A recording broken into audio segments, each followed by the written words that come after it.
Good morning everyone. आज हम करने जा रहे हैं स्टोचियोमेट्री। हमने स्टार्ट किया था केमिस्ट्री का chapter some basic concepts of chemistry, जिसमें हमने लेक्चर 1 कंप्लीट किया था। हमने मोल कंसेप्ट उसमें सारा कंप्लीट किया था। अब हम करेंगे इस वीडियो में स्टोचियोमेट्री एंड लिमिटिंग रिएजेंट्स। तो अगर आपने पहली वीडियो नहीं देखी है मोल कंसेप्ट की तो वो देखिए। मैं सारा चैप्टर कवर करवा रही हूँ नीट जेईई लेवल के लिए। तो स्टोचियोमेट्री स्टार्ट करते हैं। मान लीजिए मैं एक रिएक्शन लिखती हूँ। अभी ये रिएक्शन लिखा है जो मैंने, दिस इज अनबैलेंस्ड।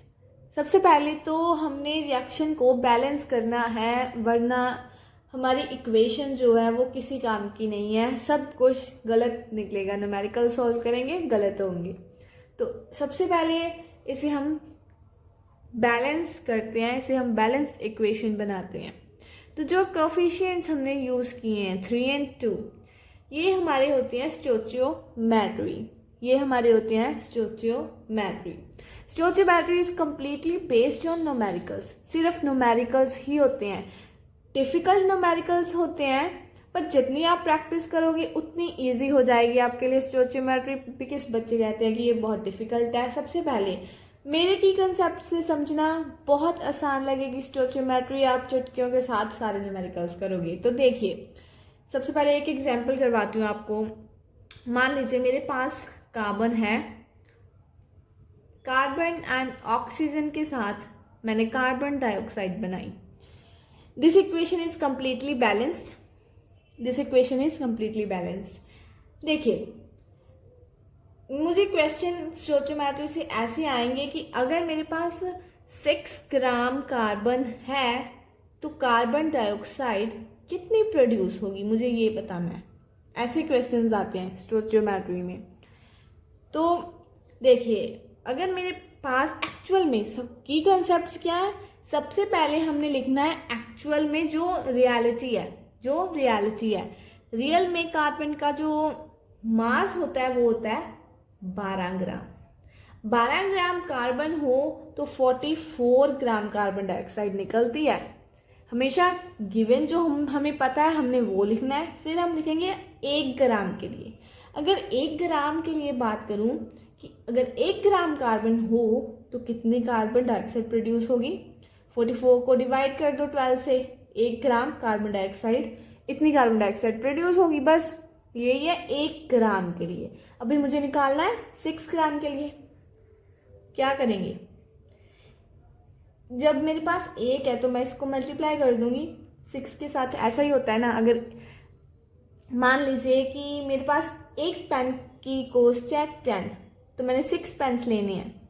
मेरे पास 6 पेन्स की कॉस्ट आ गई। वैसे ही 6 ग्राम के लिए मैं 1 से मल्टीप्लाई करूंगी ना 6 को, तो मेरे पास जो आंसर आएगा वो आएगा 22 gram of carbon dioxide. 22 gram carbon dioxide produce होगी जब मेरे पास 6 ग्राम कार्बन होगा। तो स्टूडेंट्स, मैंने कुछ क्वेश्चन एनालाइज किए हैं जो इम्पोर्टेंट क्वेश्चंस हैं। तो देखते हैं सबसे पहला क्वेश्चन स्टोचियोमेट्री के बेस में।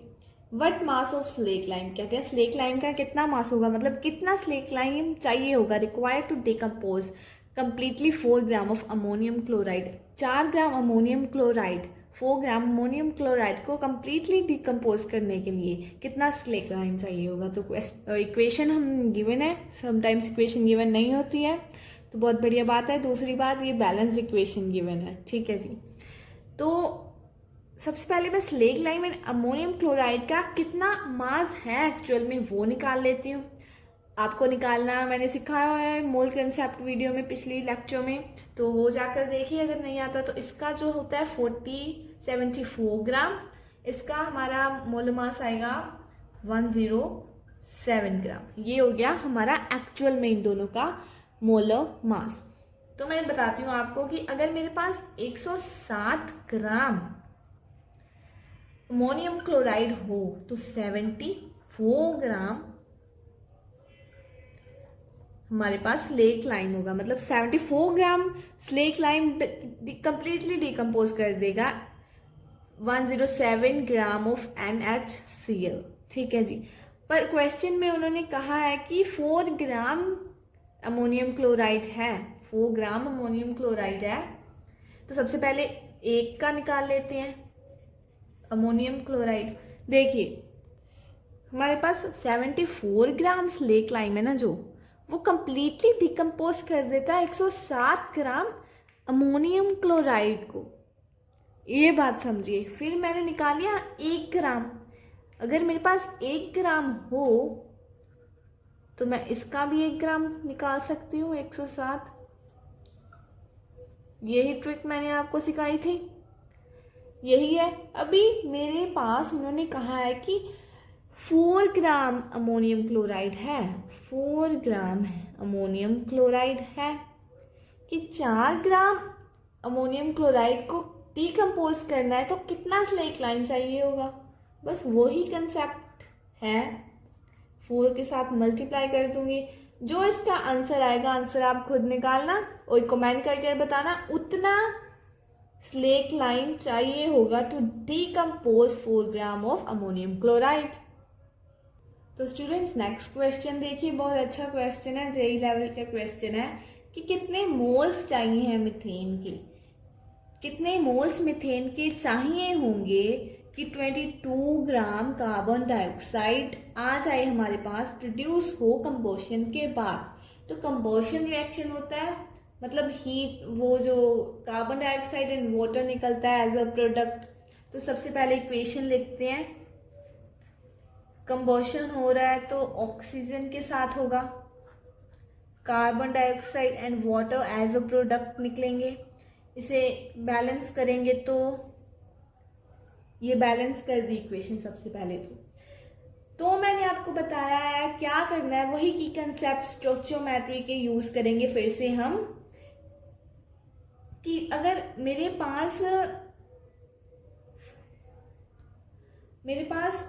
44 ग्राम कार्बन डाइऑक्साइड होती है, एक्चुअल में मोलर मास निकाल देते हैं, और ये हमारे पास 16 ग्राम, ठीक है।